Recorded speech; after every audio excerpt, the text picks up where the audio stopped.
জানা চেনা কল্পতরু তান্ত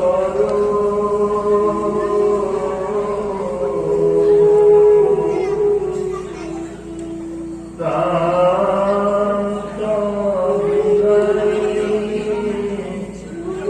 নাহি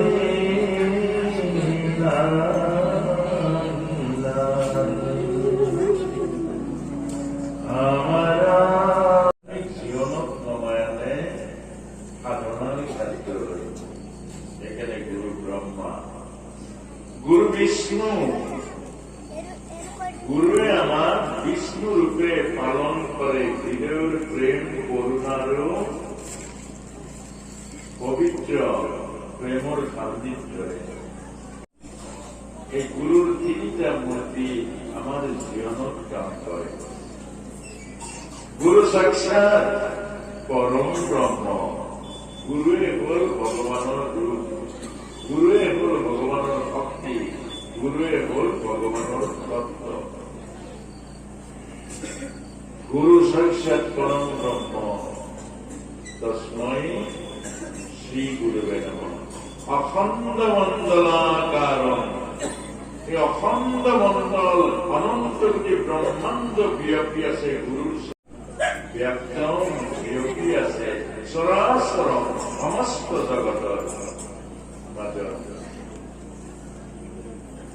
তৎপদম দৰ্শিতম জ্ঞানম, আৰু সেই অখণ্ড ব্ৰহ্মাণ্ড ব্যাপী থকা গুৰুৰ চৰণ য'তেই ত'তেই দৰ্শন পায়,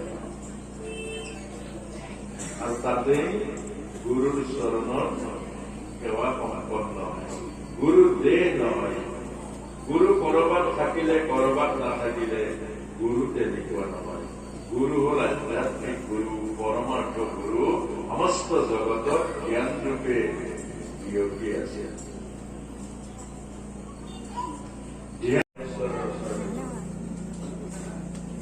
ব্ৰহ্মা বিষ্ণু মহেশ্বৰেৰ ওচৰলৈ বলে হে ত্ৰিদেৱ, হে ত্ৰিদেৱ, আমার কাম এটা করে দিব লাগে। বলে কি কাম? এই মধ্য বলে এজনী মহাপতি ওলাইছে, আর সেই খবরটো একেবারে স্বর্গলৈ আহিছে। মধ্যৰ খবৰ স্বৰ্গ পাইছেগে, সেইবাৰ সি মহাপতি কেনেকৈ আমি দেৱীসকলে আচলতে পূজাৰ শান্তি আমাতকৈ ওপৰত কোন যাব? তাৰমানে এতিয়া পৰীক্ষা কৰি দেখুৱাব লাগে আমাক। মহাৰথী হয় জানো মহাপতি? আপনাৰ তিনিও এবাৰ